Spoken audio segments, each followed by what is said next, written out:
feet together, front of the mat. Inhale, take your left leg back 3 to 4 feet apart, align your front heel with the back arch. Exhale, palm on the waist.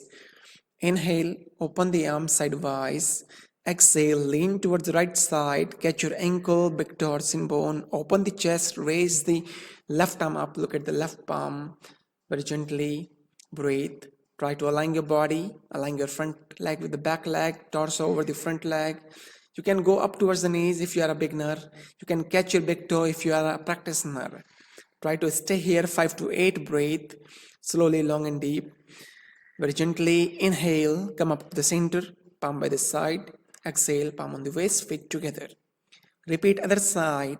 Inhale, take your right leg back 3 to 4 feet apart. Exhale, palm on the waist. Align your front heel with the back arch. Inhale, open the arms sidewise. Exhale, lean towards the left side. Catch your ankle, big toe or shin bone. Open the chest, raise the right arm up. Look at the right palm. You can come towards the knees or go down to the big toe for the advancement. Make sure your hip is not moving out of the center line. Do not lean forward or backward. Try to maintain the right alignment and stay here 5 to 8, breathe. Very gently, inhale, come up. Exhale, palm on the waist, feet together, front of the mat. Samastati.